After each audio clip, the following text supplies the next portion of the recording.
You already know. He brightens up any room he walks into. Honestly, this man carries so much influence and he stewards it so well. And I think you guys can agree with me that literally, like, just being around him just makes me more happy, more joyful.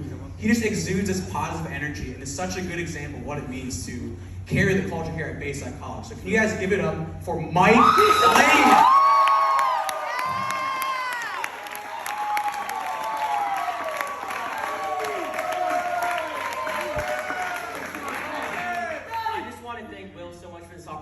I'm really honored. You guys know how much I love this school and how much I love chapel and this church, and it's changed my life, and I just can't wait to continue to invest back into this place to see the next generation do the same. Yeah!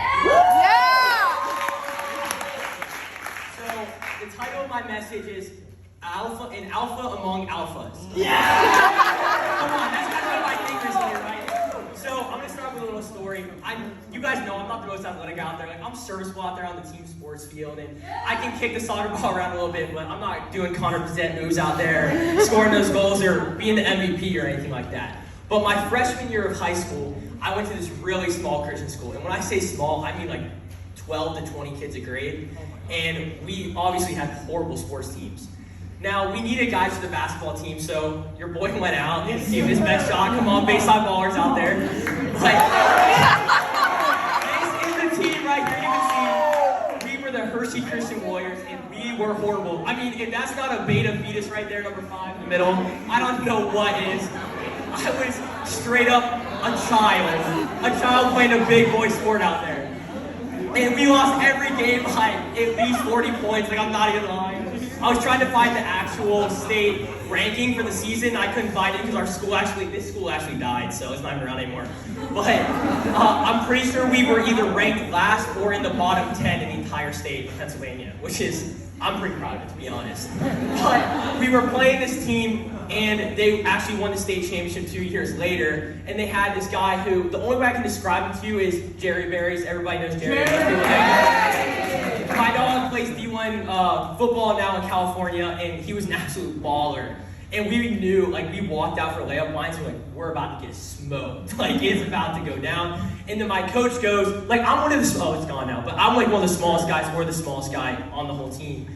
And the coach goes, hey, you're guarding this guy. And I'm just like, are you kidding me? This is a grown man, not a straight child out here who can't play basketball. Basically, long story short, we go out there, and this man's scoring at will on me every single possession. They hand this guy the ball in the paint, and he just goes up over me over and over. And we get to a point where our coach is like, Mike, just attack him. It doesn't matter. Like, we're down by 60. We lost by 65 points in this game, by the way. Yeah. And so I just dribble right at him, and I go by him, and I go, oh my gosh, I'm about to score on the man himself. Little did I know he let me go by so he could just swat it out. So I would go to the lane, he just swats it out of here. But he kept going after me over and over. And so what I decided to do was just jab him. So he's backing me down, and I'm just wailing on him as hard as I can. Now, he probably doesn't even feel it because I'm a child, remember? But it started to annoy him a lot, and he ends up throwing an elbow, pushing me, and cutting across the lane, and I go flying. And the ref calls a foul immediately. This guy then freaks out, his coach freaks out, and this all happened because he lost his focus for that short little minute. He knew he could score on me every time. He did it over and over. He scored 44 points in that game, all on me. Yeah, I mean, like, my dog was killing me out there. But he lost his focus, and the Achilles heel of losing that focus was that he almost got in big trouble. I wish I could say he got kicked out of the game and then I scored 50 points and won, but that's not what happened. But it brings me back to a story in Judges 13. There's a guy by the name of Samson. And it says, I think one thing that we always miss with Samson is that he was a miracle from the beginning. It says at the beginning of the chapter that his mom was barren, and an angel of the Lord came to him and said that you're going to have a son, and he's going to be dedicated to the Lord.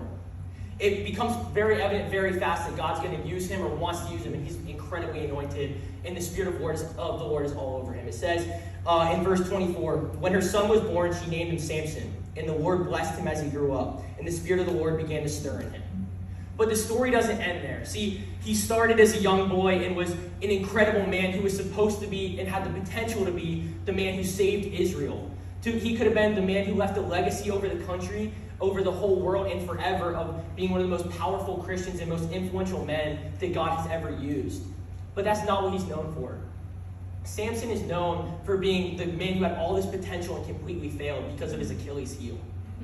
He always decided to go for women, for lust, for pleasure, over what God had for him. There were 3 times in the 3 chapters of the Bible that we learn about Samson where he chose a woman or women over what God was going to do. Now, one important thing I think we need to remember through that is that through all of those situations, God still used it ultimately for his glory. Yeah. But it's not nearly to the same extent that God could have used him if he would have said yes to him. Yeah. In all of the situations that we face, we know all of us are called to something.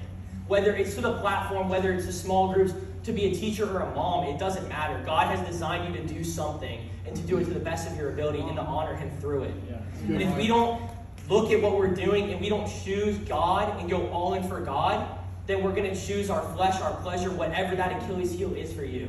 And we all have something. You guys all have something. I have something. One of them is being right here, right now.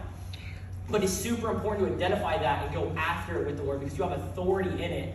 And ultimately, Jesus already died on the cross for our sins. He already beat that for you. And all you have to do is just get down on your feet like we were singing about a minute ago and just surrender it. Because all you have to do is just walk in and say, God, I'm walking into what you have for me. I'm walking into the calling. And I know you'll take care of the rest. And so I really just want to leave you guys with this. Leave a legacy that ultimately points to you because it points back to God. God has created you to do something. You are called. You are able. And all you have to do is choose it. And then God will do the rest. And it will leave a legacy that all points back to him. Amen.